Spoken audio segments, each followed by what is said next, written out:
3, 2, 1, liftoff.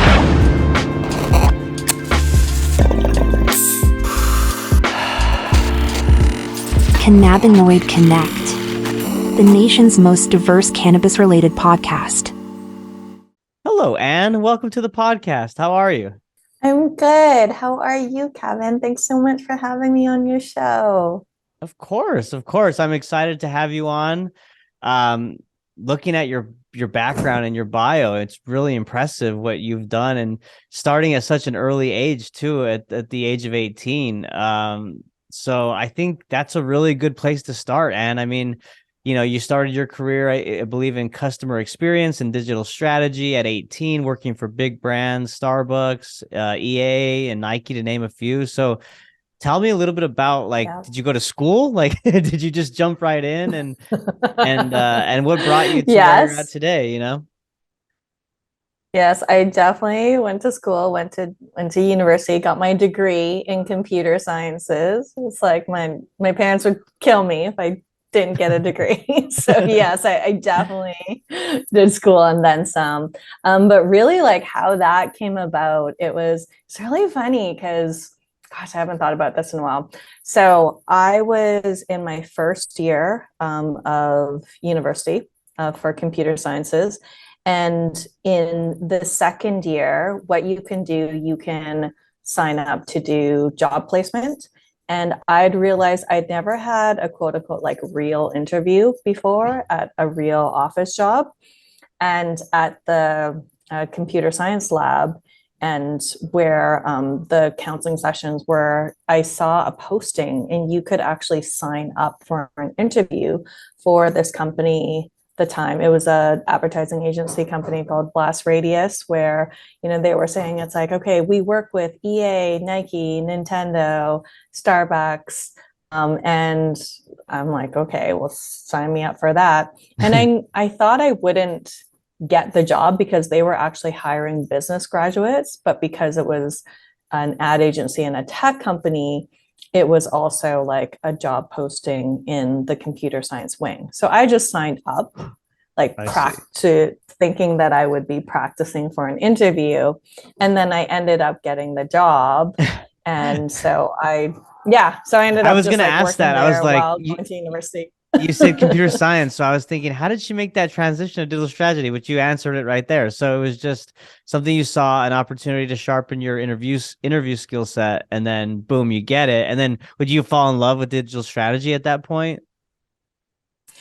Yeah, I mean, at the time, like UX, like user experience, and like informational design and user interaction design, like that was still very, very new. And my very first job there was taking these wireframes, and we would have clients that, say, if it was like Nike, they would want the website, like just the global navigation, to say like to go from like women to women's or men to men's. And like my first job was like manually updating those like one at a time. We've come a long way, but and when you say wireframes, for those not know what that is, I mean, those are basically the mock-ups of how the website should function and flow, right? If you click this button, takes you to the next experience, and your job was kind of just connecting the dots there and making it seamless. And that has come a long way. It sounds like you have a UX background. It sounds like maybe. I don't, but I've been around a lot of UX SMEs, and because I've been in the B2B technology space for over 10 years, but from the social media perspective, and so you have to market and communicate that information. So I've learned about it, and it's super interesting. We've come such a long way when it comes to UX, because, I just saw today's June 6th, I think 2 days ago, Apple unveiled their new augmented reality and virtual reality goggles, right? So like those in itself is a whole different type of UX experience, because now it's augmented and it's not like a physical touch, which is probably a whole other beast. Yes, that will be very interesting. So like, and look at me now. So who knew? well, tell me about now, right? So, you're obviously, well, not obviously, for those that don't know yet, you're the head of strategic partners and industry relations at Dutchie. Yeah. So when did the pivot happen, from working in the UX space for those big brands, getting ad agency experience, to then move into cannabis, where you're, within the cannabis marketplace for consumers? Yeah, that's a good question. I mean, it just happened a bit serendipitously. But like one thing that's always remained current, like for me, where as long as I could remember, I've always just had this desire to be something bigger than myself, and connected to something and just like be part of history. And, just I think we all think about this. It's like, okay, when you're old and like, I don't know, just like in your rocking chair and like looking back at your life, it's like, what do you want to point to, right? Hi, Toby in the background. Sorry, Oh, I is just he got up? a bit distracted. Yeah. Toby's always listening in the background from afar. Yeah. Good. So anyways, I think like in the cannabis industry, especially, we all have that desire. We have that thing in common. We have this mission, in the cannabis industry to, whether it's federal legalization, or whether it's like the love for the plant, there's like this desire to be part of something bigger than ourselves. And when I first heard of cannabis legalization happening in certain areas, this was something I was very intrigued. And I knew that was something I wanted to be a part of. And in terms of just like that pivot and how to go from like digital advertising, into cannabis retail and cannabis tech software, the company that I was at, before Dutchie, they also did a lot of retail software for just like all types of retail. And then the CEO at the time like came back one year from, I think it was from Burning Man. And he was just like, we got to start this like cannabis arm of the company. And I was one of the people that, he handpicked Wow. to like start this cannabis arm of the company. And then that eventually led to, me, meeting the co-founders at Dutchie, and one thing led to another, and here we are today. Wow.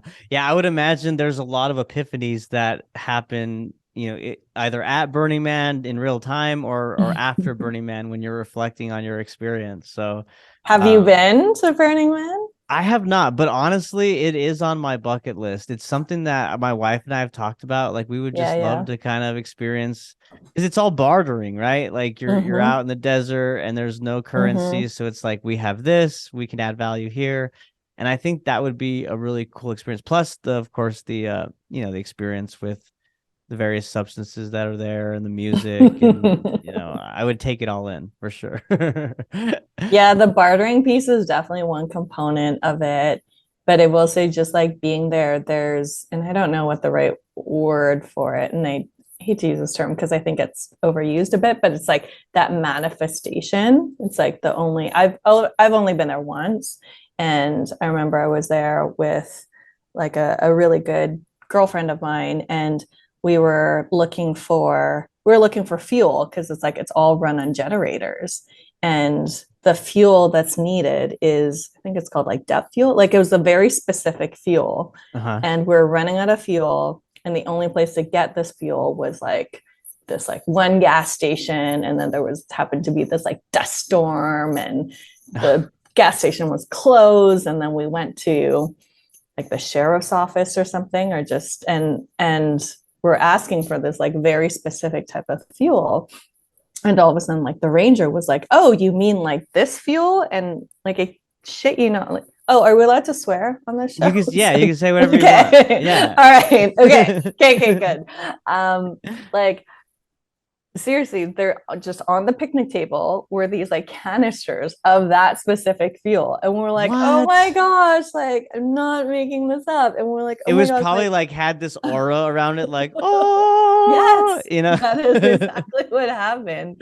And and then we were like, okay, well, what do you want for it? And we were in this like caravan, and it was just like super dusty.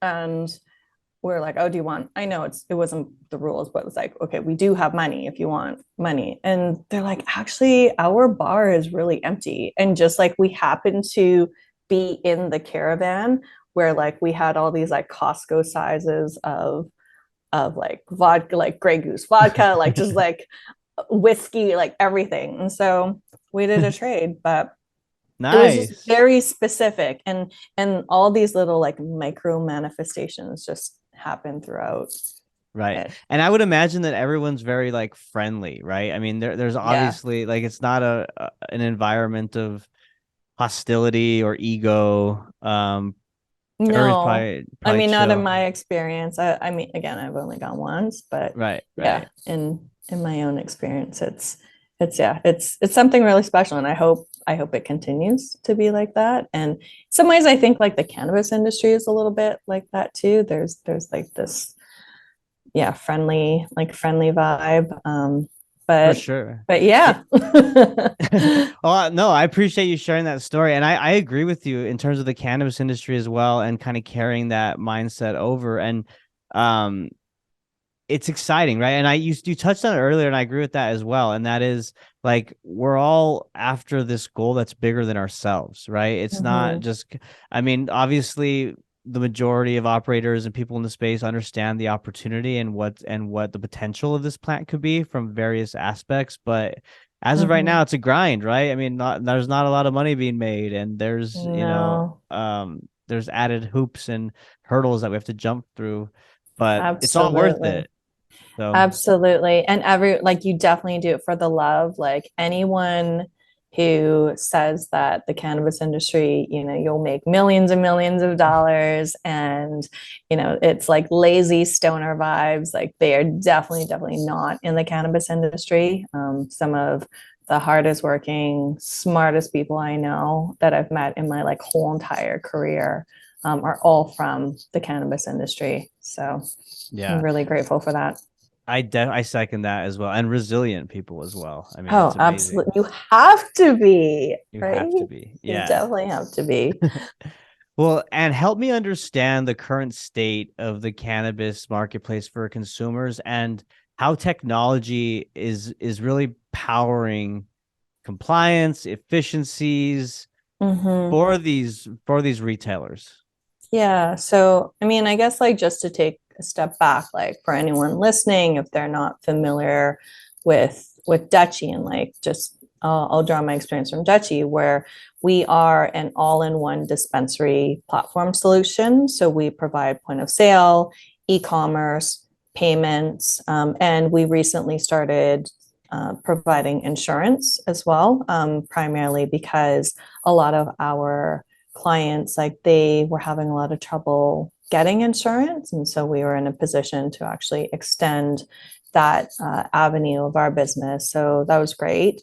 And then in terms of just like technology really helping cannabis retailers, the one core component to every like cannabis retail business is staying compliant. And so there's like, like you mentioned before, there's lots of hoops that you need to jump through, right? And so when you finally work so hard and like get your license, like the last thing you want to do is accidentally lose your license just because you fell out of compliance. And at Dutchie, we use technology to help solve that.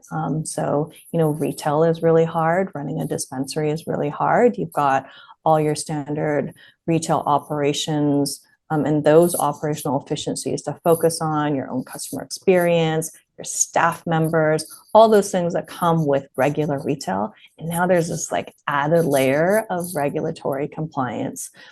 So at Dutchie, we have our point of sale system where there's like depending on what state there is. So in New York specifically, the purchasing limit is 84 grams, 84-gram dried flower equivalent. And so that needs to be adhered to. There's certain taxes that need to be put on, flower product versus non-flower product. There's equivalencies where, let's say, if you go to a dispensary and you buy a 4-pack of beverages, and so that liquid it's like a certain size in milliliters, but what does that THC, like dried flower equivalent, translate to when it comes to keeping track of your purchasing limits? So those are just like some examples that our technology help cannabis retailers stay compliant. And I think, as long as there's a level of traceability and reporting back to the state. Oh, that's another thing that we do as well, like especially in New York, with the Office of Cannabis Management, like they mandate this certain report that dispensary operators need to submit to the OCM every week. And that's something that we automate too, so that, it just saves dispensary operators like time, and time is money, right? Especially in Right. this business. Right. No, absolutely. Yeah. And, that's a perfect segue, because I was going to ask you about what Dutchie is doing specifically in the state of New York as, this massive market is coming online. So you touched on a few. Is there any other operations or services that you're providing to retailers from Dutchie's perspective? We're doing so many exciting things in New York, and I mean, I love New York. It's amazing. And so first of all, we are very grateful to be partnered with the New York State and to DASNY. So DASNY stands for the Dormitory Authority of the State of New York, and with the fund. And so they had issued an RFP it was a public RFP, and they were requiring a point of sale system that could also support like e-commerce and payments to be the main point of sale system for their card stores. So card is a certain type of like social equity license that New York is currently rolling out. And I'm happy to say that Dutchie won the RFP, so that was like a really big win for us. Yeah, so that's been like the big thing that we've been doing. In saying that, though, there's also lots of exciting things that we're doing in New York, like with the New York cannabis community, really leaning in with education. We've got this New York State Dispensary Roadshow tour that we're partnered with a lot of various local community partners on, and where that came from is I was speaking with one of our partners, the Bronx Community Foundation, and through this program they had, like the Bronx Cannabis Hub, they had helped about 40 applicants apply for these like social equity licenses, and we were chatting, and the point was brought up. It's like, if our clients like win, it's like a lot of them had never been inside a licensed legal dispensary before, and yet they are going to be running these stores once they get a license. And then I had mentioned, just in the past, I had worked with some clients that put together these like mock showrooms, and so there's really that I guess, like when you think of a dispensary, I mean, like you're based in Texas, is that? In Texas, right? There's not many dispensaries out here. Yeah, so let me ask you this. And so when you think of a dispensary, if you've never been inside a licensed legal dispensary before, and I'm not sure what the landscape is like in Texas, it's like what like comes up in your head, or like what, like, yeah. Let me ask you that. Well, I've been to like legal dispensaries in other states. So you're asking like what my expectation is when I walk in? Right. Yeah. Yes. That's my question. So I guess I like things to look clean and simplistic, right? Like because it's a new industry. So if I was putting myself under the lens of like a new entrant or a new consumer, I wouldn't want to be overwhelmed, right? I'd want things to kind of be very easy to see and touch even or look at and understand. And then education would be key. So I would expect Absolutely. the bud tenders to know not only about the plant and the science, but I'd also want them to provide recommendations for brands, right? Depending on my Yeah. needs. Love that. Yeah. So that's, a great vision and expectation. So in New York, what's happened is that, there's a thriving illicit market. There's a lot of bodegas that, sell unregulated products, or they sell, just like old product, whether it's like from California, or they have like untested vape cartridges. And so that is, in a way, like in New York, a point of reference for what a dispensary should maybe look and behave and act like. And that's not a very accurate point of reference.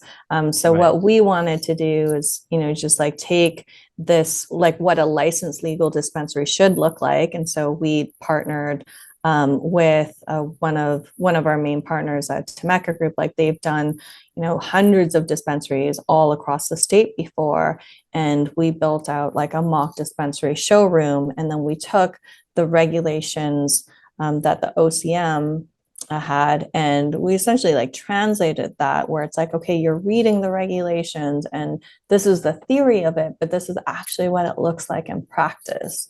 And then in addition to that, like through the showroom, Dutchie, like we did hands-on training, we gave demos of the technology, and then we also had a range of partners, everything from security to HR and scheduling, with one of our other partners, Kaya Push. We also partnered with the Cannabis Workforce Initiative and the New York Department of Labor as well. So they could, so they could talk about some of the educational programs they have. And we're taking that all across New York State. And they're super, super excited about it.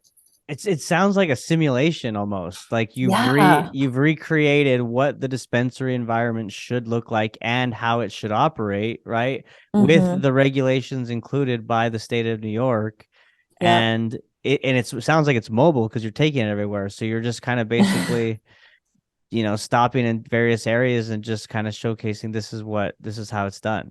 Yeah, well, New York is so like vast and big, and I need to be thankful for like the New York cannabis community and just like the New York community in general for giving like Dutchie and myself like just this like boot camp version of how New York operates, where New York is so big, like you've got New York City, but within each city or within New York City, there's each borough, right? So you've got like the Bronx, Brooklyn, Manhattan, like Long Island, but then you also have upstate New York, and then you've got Western New York, like you've got Buffalo, and so like each area and each community is so different, and then they're also at different stages of their journey in the cannabis industry as well too. Like for example, recently the injunction just got lifted like in the Finger Lakes area,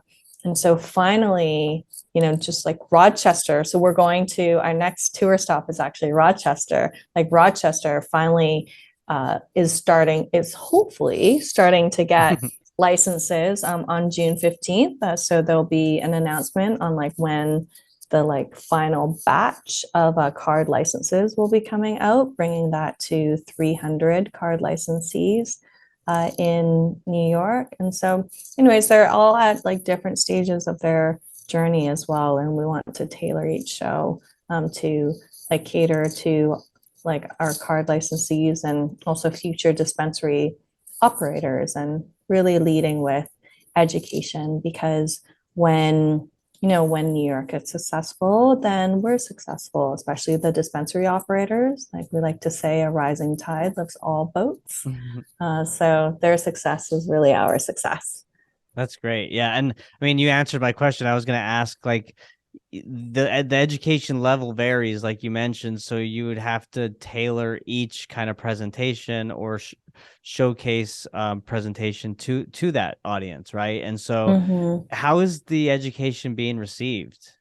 Oh, it's been incredible. Like we were just in Western New York a few days ago, and we had a woman, and she's a vet, and she's interested in opening up a dispensary. She drove 4 hours from Albany just to come to our event. Wow. Yeah, Wow. I know. That's It's that dedication and that passion and resilience that we talked about earlier, right? Like these yeah. people see, including us, see and Mhm. understand the potential of this plant and how it's helping, right? Yeah. How it's really improving people's day-to-day life, not to mention the potential benefits from an environmental and even industrial standpoint. So it's like, yeah, Yeah. I'll drive 4 hours. Like, it's the right. It's insane. And then we had someone who, he was in a wheelchair, and we saw him leave, and he took the bus, like, just it wasn't like the easiest time for him to get here. And Yeah. it just like puts things in perspective, and we're just like, wow, like we're doing a thing, and it feels really good. No, it is good. And I mean the group that you're targeting, right? These Hmm. social equity applicants. I mean, these are people that have been disenfranchised by the plant and, some of these outdated laws that have been put in place for so many years. Um, what Yeah, other absolutely. what other groups are supporting the card licenses in addition to Dutchie or others? Yeah, so we're very, very fortunate to have a team of really great partners that, have the same ethos and values that we do. So, just in terms of like co-producing this like whole tour to like help card licensees, but also all dispensary operators, because we do have adult use general licensing. It's currently estimated to open up in the September, October timeframe. Like New York's been waiting almost a year for this moment to come out. So in terms of us like supporting not just card licensees, but also all future dispensary licensees, we've got the Bronx Community Foundation. We've got Temecca Group doing like the site builds, Kaya Push. They provide HR and scheduling. And we also have Cannabis Workforce Initiative, and then the New York Department of Labor. And then just throughout each stop, like we pepper in like other partners that offer everything from security to insurance. We've got like Prince Labelle, as well as Vicente, providing legal and compliance. And we also may be getting another partner to provide some like professional accounting insight as well, because accounting is so essential when it comes to keeping like 280E in mind, and then on the point of sale side, on the Dutchie side, it's like making sure that the taxes are all set up correctly, and all that stuff. Right. That's really important that you're doing that, right? Because I mean the POS, the way in which the retail environment should be operating and being regular, remaining compliant is one aspect. But like you mentioned, there's accounting, there's all these other facets within the business, and it's great that you're bringing these partners to get legal, like Vicente Cedarburg you mentioned, Mm-hmm. so that it's not like these operators have to go out and seek that stuff and take added time and research. It's kind of all in one wheelhouse, it Yeah, sounds like. yeah. We like to call it almost like a dispensary in a box, and it's your squad, it's your cohort, right? Like you Right. you have your team, and we have your back, and this whole industry is so hard. Like we talked about that earlier, and you really like there's some like really low moments, right? And just like with, like at Dutchie, we've been fortunate enough where we work with like over 6,000 dispensaries all across North America. So we've seen a lot, and through that, like our network is far and wide. So it's like, yes, we provide software, but if you have questions about opening a dispensary or growing your dispensary, or even, I mean, even like selling your dispensary or acquiring other dispensaries. It's like, if we don't know the answer, chances are we know someone who knows someone, like in our network and in our cohort. And that really is the beauty of it. And then also, we also know like who not to fuck with, like, you know, Right. just that is also another thing too, like whether it's like predatory or like Which maybe could be you as have equally as important, right? I mean, yeah. exactly, like especially on the service side, like you might have a lawyer or an accountant that's like saying all the right things, but you want to have an accountant that has experience being an accountant for the cannabis industry. Like you want someone that, you know, has been there when you're getting audited, or, you know, like you want to work with you know, you want to work with a point of sale system that has experience. Like New York is using BioTrack, which is the track and trace system. And so there's BioTrack, there's Metric, there's Leaf, like, Yep. so you want someone who has that experience working with, whether it's, you know, in this case in New York, it's BioTrack, because you don't want to be the guinea pig. And I mean, I've seen it again where, you know, where maybe like they don't go with Dutchie, they go with someone else, and then they're either the guinea pig or the like test client that launches another business into the cannabis business. That's another thing too. Like you've got these ancillary businesses, they see an opportunity in the cannabis industry, and it's great, and that they should, but they want to pivot, and maybe they've specialized in doing stuff for alcohol before, or tobacco, or CPG, and they just think like cannabis is just the same thing. And you and I know it's not like it. Yeah. It's I'm starting to really not believe that narrative so much anymore, that cannabis will be like just slotted into CPG, right? And it'll just become it's like, all the CPG people that keep saying that narrative. Very true that you're saying that. Yeah, now that I think about it, like they're really set on that happening, but it's too complex for it to just be CPG. You know, I think that there's too many variables.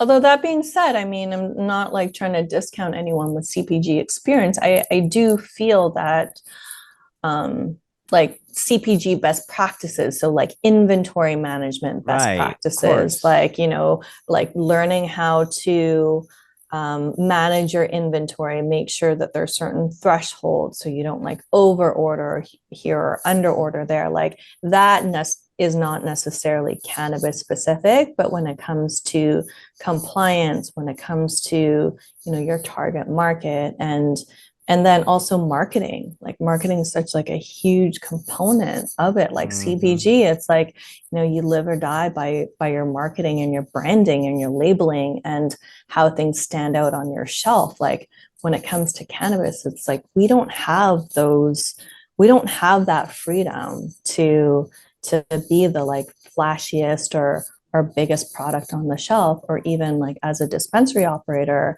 especially in New York, like we don't have that freedom to have like to even have like a neon sign that lights up. Like it needs to be just like very, you know, just like very basic. And I understand why. It's like it's a lot easier to like proceed with caution and then add more versus like going gangbusters and maybe one or two bad eggs like ruin it for all of us and then start taking stuff away. So I get it and I agree with that, but yeah, just it definitely is not like CPG. Right. No, I agree. And I want to ask you, so where does this passion come from Dutchie? Like, why is the company so invested in not only helping New York succeed, but like you said, those social equity licensees, you know, license holders, why, where did this come from? And everyone talks about it, right? Social equity, but it really looks like Dutchie's putting the proof to the pudding, because, you know, you have that showroom, you're going around the state and actually educating firsthand, hands-on experience. Yeah, and I mean, it comes from just again, like our mission is to provide safe and easy access to cannabis for everyone. And that mission especially rings true in New York. And, New York is doing it differently, especially when it comes to social equity, social impact. And, I think, and probably lots of folks think, that New York will essentially dictate what the rest of the country, like federal legalization, like might how the rest of the country will roll out federal legalization and consider social equity as well. And we also have like a lot of there's just like we have a lot of people at Dutchie who are from New York, right? So to have this happen in their own backyard, like it's a really big deal, and you get to be part of history. And even like our CEO, like he's from New York. We've got lots of folks like who are in New York, from New York, always out and about, like in the New York community. Like I live in New York part-time now. I go back and forth from New York to Vancouver, Canada. So living that bi-coastal life. But yeah, you really have to show up like for the cannabis community. And I think that's especially true in New York. And, there's like that New York hustle, right? And there's that drive, and we feel that. And I think that there's this like underlying current where, we feel like we have a responsibility to use whatever forces we have, like for good. And in New York and in the entire cannabis community, I think that rings true. And everyone who works at Dutchie just has that be our common thread that unites us together. And it's important that, the people within the organization are on the same page, and that you're all rowing to the same destination, right? And so it sounds like that company culture, or that DNA is embedded. Yeah, well, when you think about it, it's like if dispensary operators, if they fail, like if social equity, if the card program fails, it's like we sell software to dispensary operators. If there's no dispensary operators to operate these stores, then they don't need software. So it's like, yeah. You have a And again, it's interest. like, yeah, exactly. So, their success is our success, and rising tide lifts all boats, like I said before. That's right. Well, we've talked a lot about New York cannabis, and I'm curious to hear your thoughts. What are you most excited about the New York cannabis market? I am most excited about, gosh, like looking back, I mean, like maybe you and I can chat like a year or two from now, and looking back in this moment, and just hopefully having, hundreds of stores open, and just seeing a very diverse, unique, thriving New York cannabis market. And just like some of the people we've met so far, so the stories that they've told, and just, being like with the card program and the card licenses, like those who are not familiar with the details of that type of social equity license, it's like you had to have been previously justice involved, and now have a successful business. And so just to have gone to jail because of cannabis, and now to have your own dispensary to operate, like that's just like a full circle moment. Yeah. And just like some of the stories that we've heard, and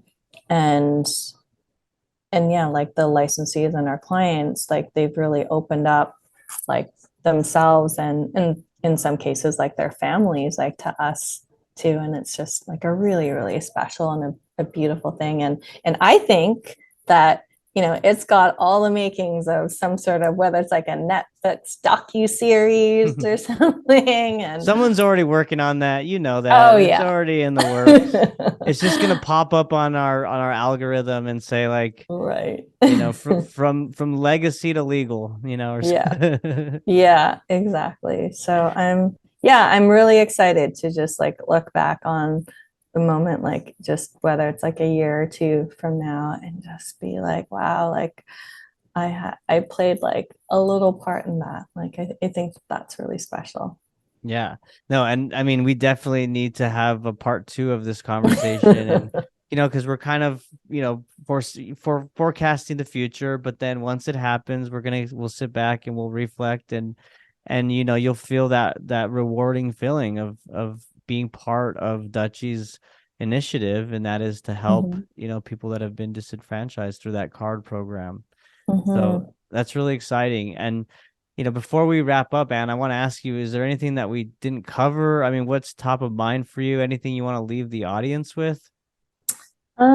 Yeah, I mean, we covered a lot, and just to, recap, like, so for Dutchie, like, we provide all-in-one dispensary software solutions. We currently work with majority licensed dispensaries like in New York. I believe we work with like 80% of all licensed dispensaries in New York. We are a resource center. We have like use us as, just like your homie that knows a lot of stuff about like dispensaries. It's like, you don't have to do this alone.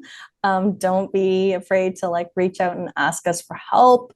And we're local to New York. We're here to stay, and we're super excited. And we've got our dispensary showroom tour. Our next stop, like I said, is Rochester. And then after that, we've got Long Island, Queens, the Bronx, and I'm missing a couple. Okay, Mid-Hudson and Syracuse as well too. So yeah, there's lots and lots of good stuff and exciting stuff in the land of Dutchie. It sounds like it. And where can people find the homie Dutchie's website, social media, if they want to learn more and get in touch? Yeah, so our website is business.dutchie.com. You can also look us up on LinkedIn. So that's just Dutchie. And then I believe our IG is We Are Dutchie. And if you want to just like reach out to me, feel free to DM me like on LinkedIn, and I can answer any questions, whether it's Dutchie, dispensary showroom, New York, anything at all. Awesome. And this was a pleasure. I really enjoyed talking with you. Thank you so much for taking time this evening. Thank you. Thank you so much for having me, and looking forward to part 2. Part 2, yes. Time. We just need time, and yeah, there's going to be a lot of exciting stuff happening in New York, and just can't wait to talk to you about it. So until then. Sounds good. Thank you. Thank you, and thank you all for listening. Bye. 3, 2, 1, lift off.